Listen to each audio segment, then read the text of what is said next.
नमस्कार दोस्तों। Donald Trump पूरे विश्व को एक ऐसी दिशा में लेके जाना चाहते हैं जहां तबाही के अलावा कुछ नहीं होगा।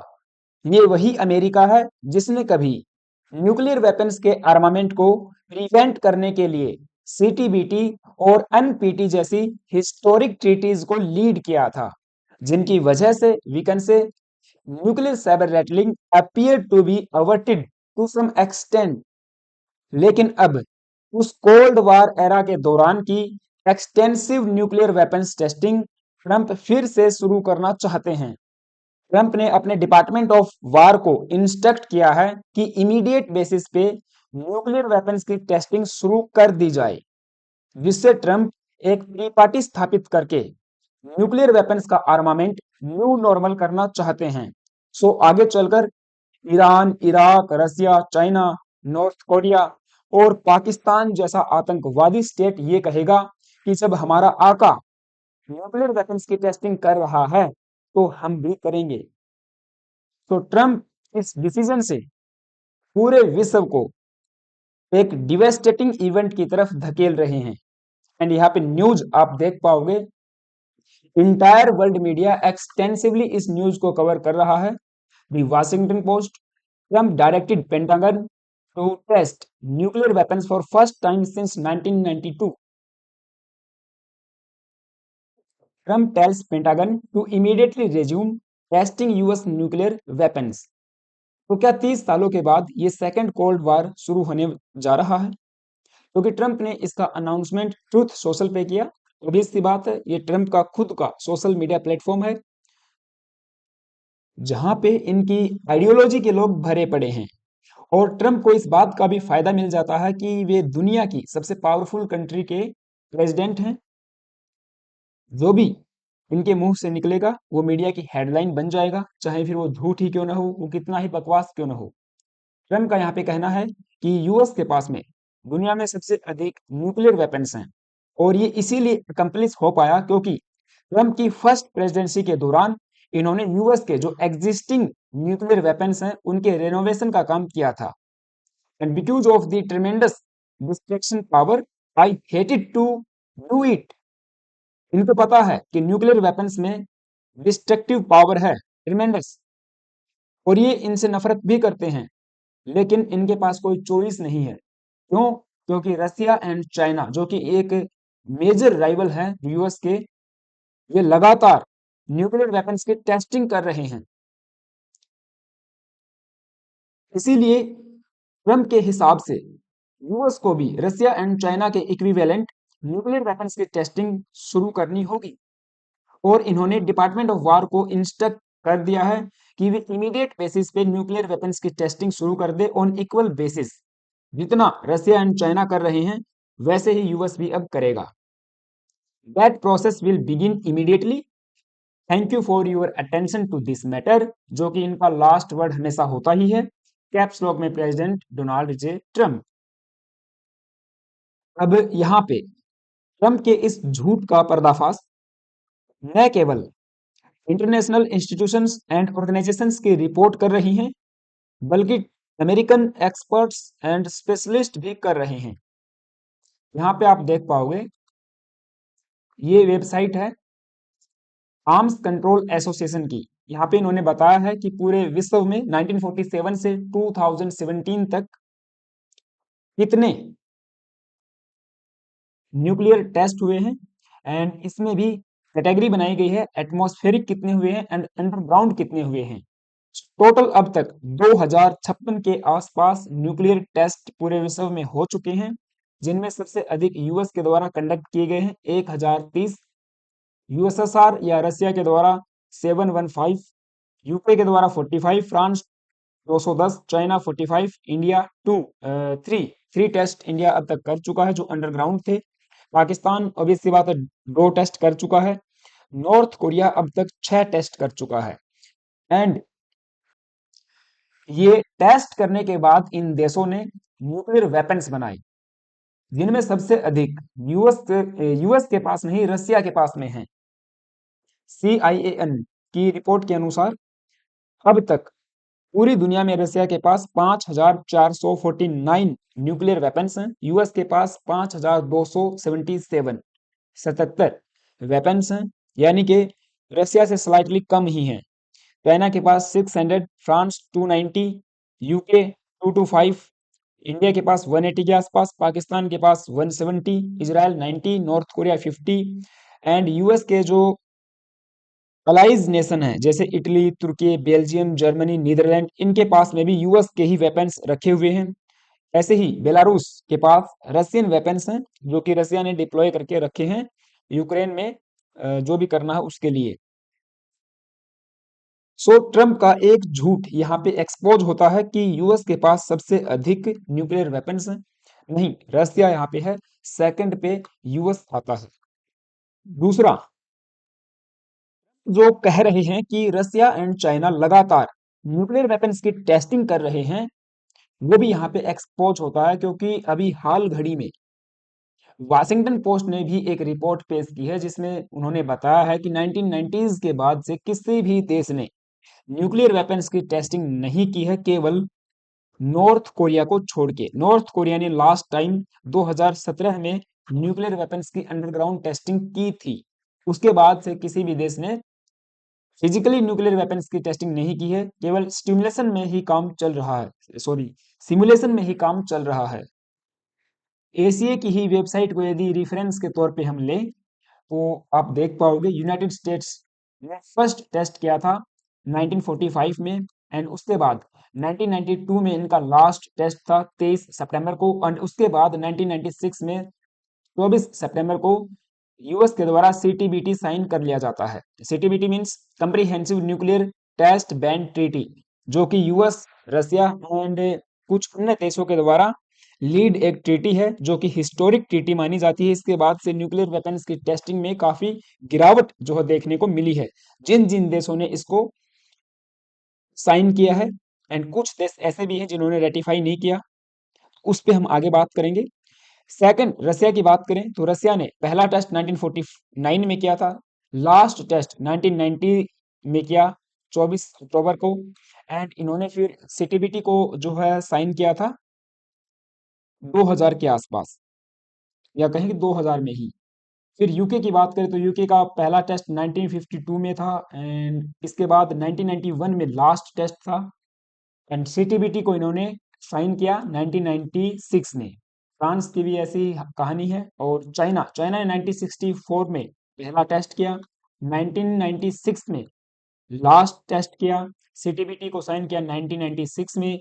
इंडिया ने पहला टेस्ट 1974 में किया, सेकंड 1998 में किया एंड सीटीबीटी को हमने अब तक साइन नहीं किया है। रेटिफिकेशन की तो बात ही छोड़ दीजिए। सेम हाल पाकिस्तान का है, हमारे साथ ही 1998 में पहला टेस्ट और लास्ट इनका यही था 1998 में। सीटीबीटी को साइन नहीं किया। नॉर्थ कोरिया लास्ट टेस्ट 2017 में जो है इनके द्वारा किया जाता है। CTBT comprehensive nuclear test ban treaty sign नहीं की है एंड इसी बात का फायदा जो है आज के समय अमेरिका कहें या फिर डोनाल्ड ट्रंप उठा रहे हैं, क्योंकि इस ट्रीटी को साइन करने के बाद यूएस के द्वारा भी कभी रेटिफाई ही नहीं किया गया। यहाँ पे आप देख पाओगे यूएन ट्रीटी कलेक्शन की वेबसाइट पे बताया गया है जो comprehensive nuclear test ban treaty है 1996 10 सितंबर को ये साइन हुई थी और अब तक 180 कंट्रीज इसके सिग्नेटरीज हैं, लेकिन उनमें रेटिफिकेशन बहुत से देशों ने नहीं किया है। इट मींस पार्टीज केवल 178 है जिन्होंने रेटिफाई किया है इस ट्रीटी को। अब रेटिफाई मींस अपने देश की पार्लियामेंट से एक कानून पास करवा के, एक लॉ पास करवा के ये रेटिफिकेशन करना कि हाँ हम इस ट्रीटी को लीगली मान्यता देते हैं एंड लीगली इससे बाउंड होते हैं। हम हमारे देश में न्यूक्लियर टेस्ट नहीं करेंगे एंड न ही ऐसी चीजों को प्रमोट करेंगे। तो यूएस ने कभी भी रेटिफिकेशन अपनी पार्लियामेंट से नहीं दिलवाया है इस प्रकार की संधियों को। एंड आप आगे चलो तो देख पाओगे अफगानिस्तान ने रेटिफिकेशन दे रखा है। बाकी बहुत सारे देश हैं बट जैसे ही हम नीचे स्क्रॉल करेंगे, चाइना चाइना ने साइन किया बट रेटिफाई नहीं किया। सेम केस इजिप्ट, साइन किया रेटिफाई नहीं किया। आगे ईरान है, ईरान ने साइन कर रखा है बट रेटिफिकेशन नहीं दिया गया है। एंड और नीचे अगर हम चलते हैं तो नेपाल का केस मिल जाता है। रशियन फेडरेशन ऐसे ही सोमालिया एंड यहाँ पे आप देखिए US, United states of America 1996 में साइन किया है लेकिन रेटिफिकेशन नहीं दिया है। लेकिन मैं यहाँ पे देख रहा था एंड कुछ एक्सपर्ट्स ये इस पे कह रहे थे कि यूएस को न्यूक्लियर वेपन्स की टेस्टिंग करने से पहले इस स्पेशल ट्रीटी से बाहर आना पड़ेगा, यूएस को पुल आउट करना पड़ेगा, क्योंकि ये लीगली बाउंड करती है। इसके ऐसे प्रोविजंस हैं कि वे बाध्य करते हैं किसी भी देश को न्यूक्लियर वेपन्स की टेस्टिंग को रोकने के लिए। तो यदि यूएस को ऐसा करना है इमीडिएट बेसिस पे, तो पहले इमीडिएट बेसिस पे इस ट्रीटी से आप जो है बाहर निकल जाइए। अब सवाल ये खड़ा होता है कि ऐसी कौन सी नौबत आन पड़ी कि ट्रम्प जो स्वयं न्यूक्लियर वेपन्स के डिसआर्मामेंट के समर्थक रहे हैं, ईरान के न्यूक्लियर वेपन प्रोग्राम से इतने ऑब्सेस्ड हैं कि ईरान पे बहुत सारे सैंक्शंस लगा दिए कि ईरान कहीं न्यूक्लियर वेपन न बना ले। बहुत सारे देशों के साथ रिलेशन भी खराब कर दिए जिनमें इंडिया भी शामिल है। तो देखिए बताया जाता है कि रसिया इसका एक मेजर फैक्टर है। रिसेंट रसिया का जो न्यूक्लियर साइबर रैटलिंग है वो फ्यूरियस कर चुका है ट्रम्प को। अभी 2024 में भी हमने देखा कि रशियन ऑफिशियल्स के द्वारा रशियन डिफेंस मिनिस्टर, चाहे हम प्रेसिडेंट की बात करें, यूक्रेन के ऊपर न्यूक्लियर वेपन्स दागने की धमकी दी गई थी। एंड उस दौरान भारत ने एक साहसिक कदम उठाया एंड हमने कहा कि हम रसिया का ऐसे साथ नहीं दे पाएंगे। ये मोदी जी के द्वारा रशियन प्रेसिडेंट व्लादिमीर पुतिन से जो है बातचीत की गई।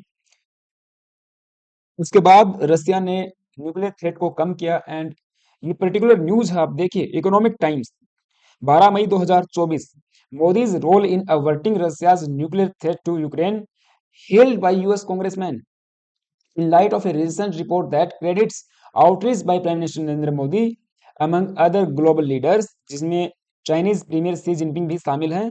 उन्होंने व्लादिमीर पुतिन को समझाया in helping to prevent a potential nuclear attack on Ukraine. The two US congressmen opine that India, जो कि जाना जाता है महात्मा गांधी के लिए, उनकी आइडियोलॉजी जो कि नॉन वायलेंस की है उसके लिए जाना जाता है, is growing into A power which will be looked at for resolving global conflicts by debate and discussion. Table पे बैठिए बातचीत कीजिए, हाईलाइट की है उन्होंने पीएम मोदी जी की जो एक्टिव रोल रहा on the global stage and India की जो रैपिड इकोनॉमिक ग्रोथ थी उसको भी इन्होंने हाईलाइट किया एंड ये नोटवर्दी है हम सब के लिए। अब केस यहाँ पे रसिया का है। रसिया एक पावरफुल कंट्री है और हम कह सकते हैं पाकिस्तान जैसा देश तो नहीं है जहाँ पे आतंकवादी भरे पड़े हैं। रसिया का केस अलग है। अगर वे न्यूक्लियर थ्रेट देते भी हैं तो इंडिया जैसे देश जो अलाइज कंट्रीज हैं, चाइना जैसे देशों के समझाइश के बाद मान भी जाते हैं। उनको समझाना आसान है। लेकिन क्या हो यदि ईरान जैसा देश, नॉर्थ कोरिया और पाकिस्तान जैसा आतंकवादी देश न्यूक्लियर थ्रेट्स की धमकी देता है आए दिन इंडिया को भी, अफगानिस्तान को। इन देशों का क्या होगा यदि कभी भविष्य में इनका जो न्यूक्लियर थ्रेट मेटेरियलाइज हो जाता है, यदि इस चीज को ये इम्प्लीमेंट कर देते हैं तो इस चीज का जिम्मेवार कौन होगा? मुझे तो लगता है कि ट्रम्प का ये डिसीजन पूरी मानवता के लिए खतरा जो है बन सकता है। नाउ सेकंड रीजन यहाँ पे बताया जाता है, रिसेंटली हमने इसके ऊपर सेशन भी किया था कि रसिया के द्वारा दुनिया की सबसे पहली न्यूक्लियर पावर्ड मिसाइल का टेस्ट किया गया है जिसका नाम है ब्यूरेवेस्टनिक। और ये मिसाइल इतनी पावरफुल है कि इसकी रेंज अनलिमिटेड है। 15 घंटे तक 14,000 किलोमीटर ये आसमान में तैरती रही। और रशियन प्रेसिडेंट का कहना है कि किसी भी डिफेंस सिस्टम को भेद कर टारगेट को हिट कर सकती है, चाहे थार्ड हो, आयरन डोम हो या वट जो भी हो सकता है। किसी भी डिफेंस सिस्टम को ये भेद सकती है। सबसे पावरफुल मिसाइल या वेपन की कैटेगरी में इसको रसिया रख रहा है। एंड ये बताया जा रहा है कि इसका जो वार हेड है वो शायद न्यूक्लियर न हो, बट न्यूक्लियर पावर से ये प्रोपेल करेगी। इसको पावर जो मिलेगी वो न्यूक्लियर एनर्जी से मिलने वाली है। तो ये इसकी सबसे खास बात है। सो ट्रम्प इस बात से भी फ्यूरियस है, हालांकि खुलकर उन्होंने इसका मेंशन नहीं किया, बट सब यहाँ पे समझ रहे हैं कि रशियन जो टेस्टिंग हो रही है उससे भी न्यूक्लियर सेबरे रैटलिंग का एक प्रोसेस शुरू होता है। एंड ये यदि एक्चुअली में इम्प्लीमेंट हो जाता है तो पूरी मानवता के लिए खतरा बन सकता है। If the US resumes nuclear weapons testing, this would be extremely dangerous for humanity, मानवता के लिए खतरा बन सकता है। If the Trump is referring to resumption of explosive nuclear testing, this would be extremely unfortunate, regrettable step by the United States, जहां से वापस लौटना नामुमकिन होगा, क्योंकि आने वाले समय में रसिया एंड चाइना, जो कि इन्होंने स्पेसिफिकली मेंशन किया है, रेसिप्रोकल अनाउंसमेंट करेंगे कि हम भी न्यूक्लियर टेस्टिंग करने जा रहे हैं, जो ग्रेट जियोपार्डी होने वाला है।